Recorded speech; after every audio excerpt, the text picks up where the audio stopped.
seorang ulama bernama Dhunun Al-Misri. Beliau pernah punya pandangan yang menarik untuk kita cermati. Untuk mengetahui seseorang, termasuk kita ini, ikhlas atau tidak, dapat dilihat dari 3 sisi ini. Jadi para jamaah, ketika kita ini sholat, ketika kita membantu orang, ketika kita berbuat baik, ikhlas apa tidak, bisa dilihat dari 3 hal ini. Kata Dhunun Al-Misri. Yang pertama, tetap merasa sama antara pujian dan celaan orang lain. Jadi ketika kita melakukan sesuatu kebaikan, ada orang memuji, biasa saja. Ada orang mencaci, tenang saja. Itu ikhlas. Tapi ingat para jamaah, umumnya kita nggak sanggup begitu. Nggak sanggup. Ketika ada orang memuji, wah, ya kan? Merasa senang, merasa bangga, kan begitu? Itu belum ikhlas. Ketika dicaci, marah. Itu tandanya belum ikhlas. Jadi para jamaah, ayo kita lihat pada diri kita masing-masing ketika beramal itu, ketika orang memuji, bagaimana perasaan kita? Apakah kita lalu menjadi bangga?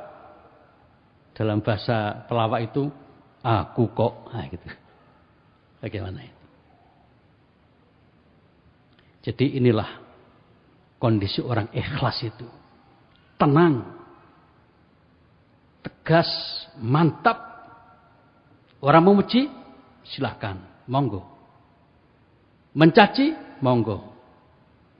Dulu ada istilah terkenal, aku rapopo. Kita sekarang lihat tokoh-tokoh nasional itu ketika dicaci maki, tenang. Tidak marah. Enggak usah disebut siapa itu orangnya. Itulah tanda ikhlas. Ketika dicaci, tenang. Dipuji, biasa saja. Itu tandanya orang ikhlas yang pertama. Yang kedua, melupakan amal kebajikan yang pernah diperbuat. Para jamaah, ini juga tidak mudah. Umumnya kita itu, kalau dulu pernah melakukan kebaikan, sebisa-bisanya cerita pada orang banyak. Wah, aku dulu begini, begitu. Supaya orang tahu kehebatan kita. Kalau kita masih seperti itu, belum ikhlas. Wah, aku dulu ahli tahajud ketika di pondok itu. Para jamaah, membanggakan diri, apa yang pernah dilakukan, itu tanda tidak ikhlas. Lalu bagaimana?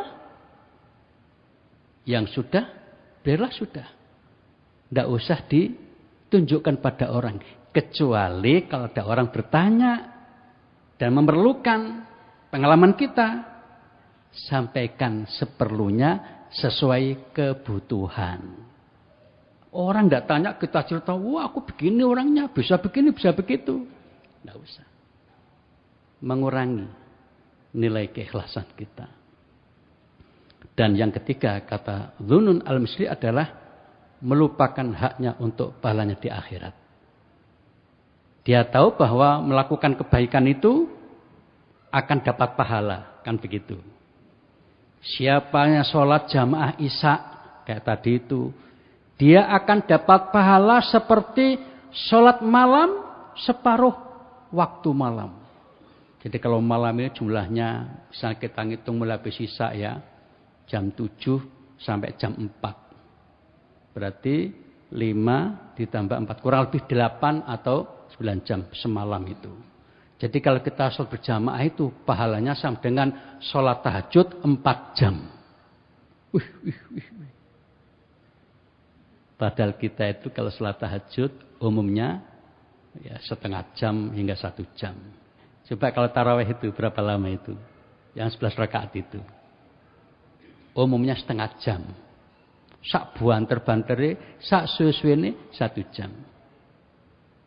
Nah ini Nabi memberitahu pada kita, siapa yang gemar sholat isya berjamaah akan dapat pahala seperti sholat malam separuh waktu, sekitar 4 jam.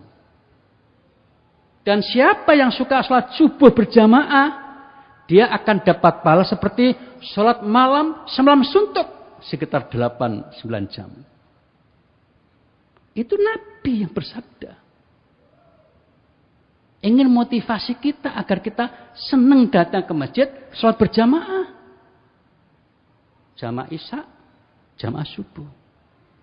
Ditambah lagi sholat 2 rakaat sebelum subuh, nilainya khairun minad dunya wa ma fiha. Lebih baik daripada dunia seisinya. Para jamaah yang ketiga ini, orang yang ikhlas itu tidak tertarik dengan yang tadi itu. Wis tak sholat rek ben oleh kayak gini. Tingkatan tertinggi para jamaah. Bukan tidak boleh ya. Boleh kita termotivasi sholat isya berjamaah karena pahala besar, boleh. Tapi orang yang sudah ikhlas betul karena Allah sudah enggak begitu mikirkan itu. Enggak begitu mikirkan itu. Bukan tidak boleh ya. Lalu apa yang dipikirkan? Ridho Allah, ridho Allah, ridho Allah. Itu yang diinginkan oleh orang yang ikhlas itu. Tetapi memang para jamaah pada kondisi masyarakat tertentu perlu diiming-iming dengan cara membacakan hadis itu. Ayo sholat isya berjamaah, pahalanya sekian. Itu boleh saja. Nabi juga menyampaikan itu pada sahabat-sahabatnya. Nah, pada tingkatan tertentu ketika kita sudah semakin dekat dengan Allah, yang kita inginkan bukan pahala itu. Itu otomatis dapat. Tapi yang kita harapkan adalah ridho Allah subhanahu wa ta'ala. Coba para jamaah kita lihat pada diri kita, sudah adakah 3 tanda ini?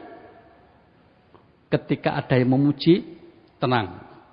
Ketika ada yang mencaci, tenang juga. Jadi tidak bangga ketika dipuji, tidak marah ketika dicaci. Nomor 1. Yang kedua, amal-amal baik yang pernah dilakukan tidak disebut-sebut lagi. Seakan-akan dilupakan. Dan yang ketiga, ketika beramal baik itu hanya ingin ridha Allah. Tidak memikirkan nanti Allah akan ngasih apa kepada kita. Tapi lebih yang diinginkan adalah ridho Allah subhanahu wa ta'ala.